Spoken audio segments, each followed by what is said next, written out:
My name is Marie Nugier. I'm here representing the International Drug Policy Consortium, a global network of over 190 NGOs that come together to promote drug policies grounded in social justice and human rights.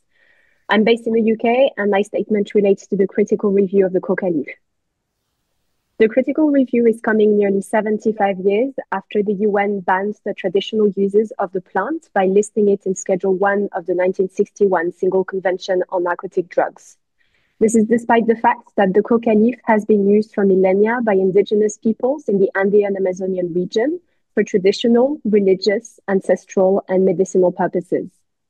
At the time, the decision to place the plant under strict international control was based on colonial and racist arguments, as is further explained in Bolivia's dossier annexed to the request for the critical review. First of all, IDPC calls on the ECDD to correct this historical wrong and to explicitly distance itself from past racist arguments made by WHO officials themselves regarding the plant. Secondly, since 1961, a large body of research has shown that the coca leaf does not result in health harms, but may in fact have positive benefits, including as a medicine, as a food supplement, and for social, cultural, and religious purposes. In addition, the basic premise of the 1961 Single Convention is that plants are only scheduled as a narcotic drug when they are considered to produce harmful effects similar to other scheduled substances. This is clearly not the case for the coca leaf when compared to the effects of cocaine use. Thirdly, various UN entities have increasingly recognized the need to decolonize drug policy and align the UN drug control regime with human rights, including indigenous people's rights.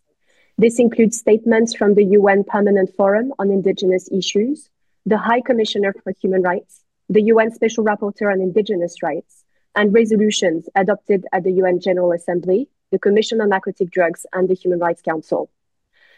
As with all UN bodies and entities, the World Health Organization is also bound by the obligation to respect, protect, and fulfill human rights, which is one of the overarching pillars of the United Nations.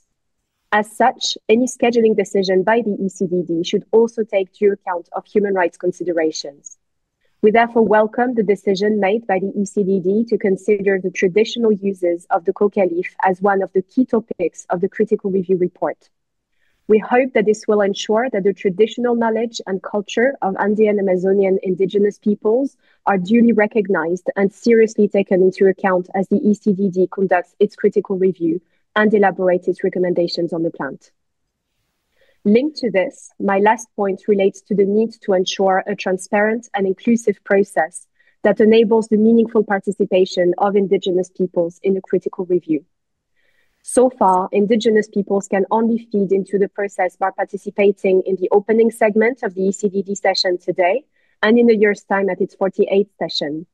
Considering that the right to cultivate and use the coca leaf continues to be a major part of their ancestral, traditional, and religious practices, it would be highly recommended that indigenous peoples are consulted at various stages in the review process, including, firstly, in the information collection phase, ensuring that the questionnaire that will be shared with member states next year can also be shared with indigenous experts.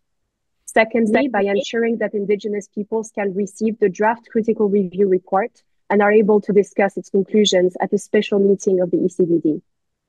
Thirdly, by inviting indigenous experts to participate in specific segments of the 48th session of the ECDD that relate to the coca leaf, and not just the public hearings. And finally, by soliciting the advice of other UN entities that work on indigenous rights issues.